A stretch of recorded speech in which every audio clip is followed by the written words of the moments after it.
নিয়ে এসেছেন বাগানীদের ভর্তি করানো হচ্ছে না এখানে, বাগানীরা পড়াশোনা থেকে মানে বঞ্চিত থাকছে, তো সেই ব্যাপারে আপনি কি বলবেন? অ্যাকচুয়ালি এরকম আমাদের কাছে এর আগে কখনো গার্জিয়ান আসেনি, তাদের কোনোদিন একটু তারা জানায়নি। তো এখন এমএলএ সাহেব জানিয়েছেন, আমরা এই সঙ্গে কথা বলবো, তাদের সঙ্গে কথা বলবো এবং আপনাদের করে জানাবো, ওকে জানাবো এবং আমি ডাইরেক্টরকেও জানাবো। তো আপনি বলছেন গার্জেন আসেনি, এমএলএ স্যারের কাছে কী করে গেলেন গার্জেন?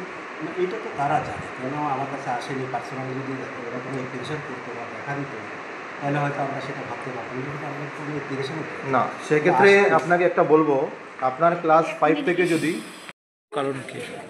কারণ হচ্ছে আজ থেকে 10 দিন আগে আমি এই এরিয়াতে এসেছিলাম একজন অসুস্থ রুগীকে দেখতে। এটাকে বাগানের পেছনে এখানে মুন্ডাটিলা বলে, তো যুগেন মুন্ডা। ওনাকে দেখার পর ওনার বাড়িতে দুটো বাচ্চা ছিল, ওদেরকে জিজ্ঞেস করলাম তোমরা কোন ক্লাসে পড়াশোনা করো? বলছে আঙ্কেল আমরা তো পড়াশোনা করি না, আমরা হাফলং টিএসটির যে বিদ্যাজ্যোতি স্কুল রয়েছে ওই স্কুলে পড়তাম, লেকিন স্কুলের ফি দিতে পারি না বলে আমাদের এবছর অ্যাডমিশন হয়নি। হেডমাস্টার মশাই আমাদেরকে বলেছেন পার্শ্ববর্তী স্কুলে যাতে আমরা ভর্তি হই। পার্শ্ববর্তী স্কুল বলতে এখানে রয়েছে শ্রীপুর এবং শ্রীভূমি, ওই স্কুল দুটি তোরা গিয়েছিল, ওখানে বলেছে আমাদের পর্যাপ্ত ক্লাস নেই, সেই জন্য আমরা তোমাদেরকে ভর্তি করব না, যার ফলে তারা পড়াশোনা বন্ধ করে বাড়িতে বসে রয়েছে। এই কথা শোনার পর আমার উদ্বেগ বাড়লো এবং আশেপাশে যারা ছিল তাদেরকে জিজ্ঞেস করলাম, তারা বললো যে শুধু এই দুটো বাচ্চাই না, আমাদের এরিয়াতে অনেক হয়তো 50-60 জন, তারও বেশি হতে পারে বাচ্চারা পড়াশোনা বন্ধ করে বসে রয়েছে এই বিদ্যাজ্যোতি হওয়ার পর। তারপরেই আমি কি করলাম, এখানে যারা রয়েছে আমার পরিচিত তাদেরকে জিজ্ঞেস করলাম এখানে যে সমস্ত ছেলেমেয়েরা পড়াশোনা করে তাদেরকে লিস্ট একটা আমার দেওয়ার জন্য। তো সকালবেলা আমাকে 18 জনের একটা লিস্ট আমাকে পাঠিয়েছে। আরেকজন বলেছে আমি তো আমার ওয়াইফকে নিয়ে আমি শিলচরে চলে গেছি, আমি লিস্টটা আমি আসার পর দেবো। ওনার কাছে বোধহয় 30 থেকে 35টা ছেলে মেয়েদের রিপোর্ট রয়েছে।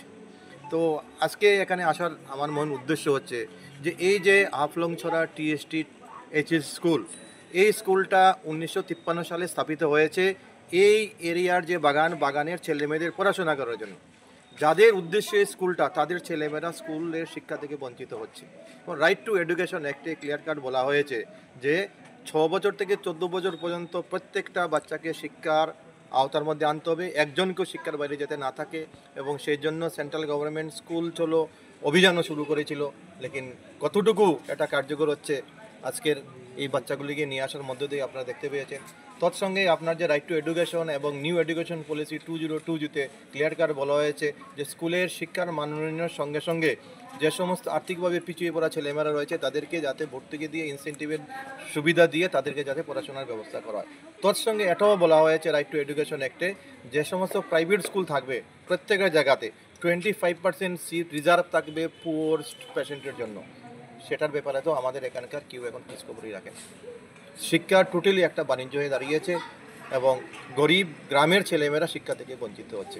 একদিকে যেমন পর্যাপ্ত পরিমাণে শিক্ষক নেই, অন্যদিকে বিষয় শিক্ষকের স্বল্পতা রয়েছে। যেমন এই যে বিদ্যাজ্যোতি স্কুল আমরা যেখানে এসেছি সেখানে আপনারা খোঁজ নিয়ে দেখবেন এখানে যারা এক্সট্রা কারিকুলামের জন্য যে 3 জনকে শিক্ষককে রাখা হয়েছে, ড্যান্সের জন্য, নাচের জন্য বা অন্য ওয়ার্ক এডুকেশনমূলকের কাজের জন্য, এই সমস্ত শিক্ষককে দিয়েও রেগুলার তাদের ক্লাস করানো হয়, যেটা স্কুলের শিক্ষার মান উন্নয়নের জন্য এটা যথেষ্ট নয়। শিক্ষার মান উন্নয়ন করার জন্য কোয়ালিফাইড এবং সঙ্গে বিএড করে তারপর টেট পরীক্ষা দিয়ে পাস করে তাদেরই কেবল এই স্কুলগুলিতে পড়াশোনার যোগ্যতা অর্জন করতে পারে। তো এরকম যারা এই নাচ এবং গানের জন্য যাদেরকে রিক্রুট করা হচ্ছে তাদেরকে যদি এই বিদ্যাজ্যোতি স্কুলের ছেলেমেয়েদের পড়াশোনা হয় তাদের ভবিষ্যৎ কী হতে পারে ভবিষ্যৎই বলবে। এইটুকু আমার বক্তব্য আপনাদের। এবং ফাইনালি আমি হেডমাস্টার মশাই এবং স্কুল ইন্সপেক্টর দুজনের কাছে আমি ডিমান্ডটা রেখেছি তাদেরকে যাতে অতি সত্বর শিক্ষার মধ্যে নিয়ে আসা হয় এবং তাদেরকে ফ্রি এডুকেশন ব্যবস্থা করা হয়। হেডমাস্টার মশাই তো বলেছেন আমি এডুকেশন ডাইরেক্টরের সঙ্গে কথা বলবো, আমি ডিওর সঙ্গে কথা বলবো, তারপরে আপনাকে জানাবো। লেকিন উনি যে আমাকে অ্যাসুরেন্স দিয়েছেন আমি 100% স্যাটিসফাইড নই। তারপরে ওনাকে বলে এসেছি যে আপনি যেটাকুই আমাকে জবাব দিন, কার সঙ্গে কথা বলবেন আমার দেখে লাভ নেই। আমার এই হাফলং টিএসটি স্কুলের যে সমস্ত ছেলেরা পড়াশোনা বন্ধ করেছে তাদের পড়াশোনার ব্যবস্থা করতে হবে। পাশে যেহেতু স্কুলের ইন্সপেক্টর অফিস রয়েছে ওনার সঙ্গে সেম ডেপুটেশন দিয়েছি, ওনাকে আমি লিস্টও দিয়েছি, উনি পজিটিভ রিপ্লাই দিয়েছেন। এরা বলেছেন একটা বাচ্চাকেও শিক্ষার বাইরে রাখা হবে না, প্রত্যেকটা বাচ্চাকে শিক্ষার ব্যবস্থা আমরা করবো এবং সেই লিস্টটা ওনাকে দিয়ে এসেছি এবং উনি বলেছেন আমি ইমিডিয়েট আজকে থেকেই তাদেরকে ভর্তি করার ব্যবস্থা করব। ধন্যবাদ। আজকে ডেপুটেশনের মূল কারণ কী ছিল? আজকে এখানকার যে লোকাল এমএলএ সম্বন্ধে হচ্ছেন তিনি এসছেন আমাদের এখানে কিছু স্টুডেন্ট নাকি তারা অ্যাডমিশন নিতে পারেনি বিদেশ যে ফিস দেওয়ার জন্য। তো সেই ব্যাপারে তিনি একটা ডেকোরেশন দিয়েছেন, লিখিত আমাদেরকে দিয়েছেন, তাদেরকে অ্যাডমিশন করানো হয় সেই বিষয়টা মোটামুটি কতজন ছাত্রছাত্রী এখানে আসে যারা অ্যাডমিশন নিতে পারেনি? ওনার যে ডাটা সেগুলো তো এখানে দেখা যাচ্ছে 18 জন। যেহেতু ম্যাক্সিমামই দেখা যাচ্ছে এই স্কুলে আছে, এই স্কুলে পড়াশোনা করেছে, তারপরে ওরা ভর্তি হতে পারেনি, তো সেই ব্যাপারটা আপনারা কীভাবে দেখছিলেন? আপনারা কি খোঁজ দিয়েছেন?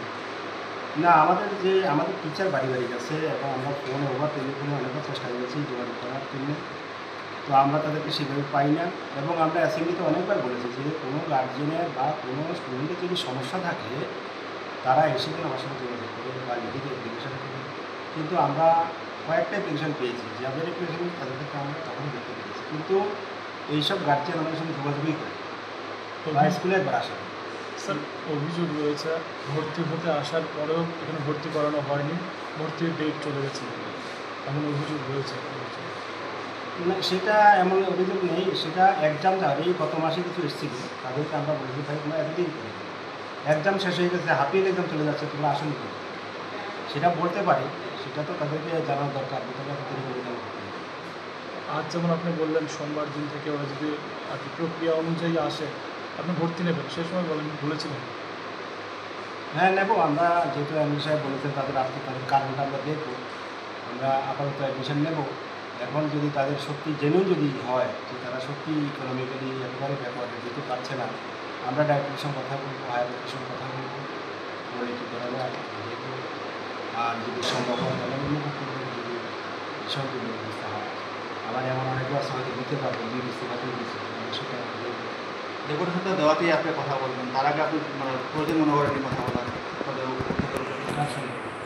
আপনার উদ্বোধন কর্তৃপক্ষের সাথে কথা বলা জরুরি মনে করেন তারা অ্যাডমিশন নিতে পারছে না। দেখুন, এটা বিষয়টা অ্যাকচুয়ালি তাদের তরফ থেকে গার্জিয়ানের তরফ থেকে কোনো ধরনের আবেদন আসে না।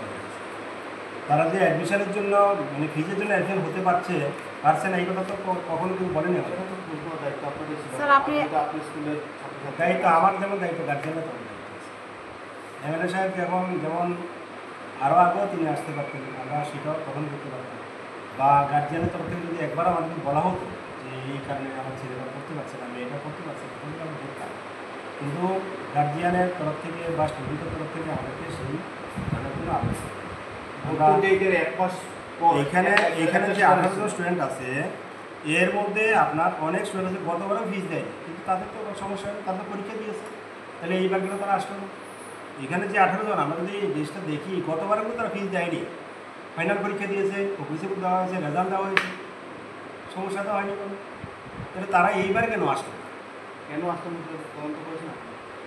তদন্ত তো আমরা শুধু করার দায়িত্ব না, কিন্তু গার্জিয়ান তরফ থেকে আবেদন থাকতে হবে। গার্জিয়ান যদি অ্যাপিল করে আমরা সেই অ্যাপিলটা আমরা দেখি, অফিসিয়ালি দেখি। আপনার স্কুলের একজন স্টুডেন্ট ভর্তির ডেটের 1 মাস পর ভর্তি হতে আসছিল, আপনি বলেছেন যে এবারে ভর্তি নেওয়া হবে না, এরকম একটা অভিযোগ আছে? না, এরকম কোনো অভিযোগ না। আমরা তো ভর্তি আমাদের লাস্ট মাসে ভর্তি হয়েছে, আগস্ট মাসে পর্যন্ত ভর্তি হয়েছে। পার্টিকুলার গার্জিয়ান অভিযোগ করেছে আমরা এসেছিলাম ভর্তি হতে, ডেট চলে যাওয়ায় আমাদের না করেছে ভর্তি হবে না, সেই ধরনের আমার কাছে আসেনি। যদি সেরকম হতো তাহলে আমার সঙ্গে দেখা হতো, দেখা করে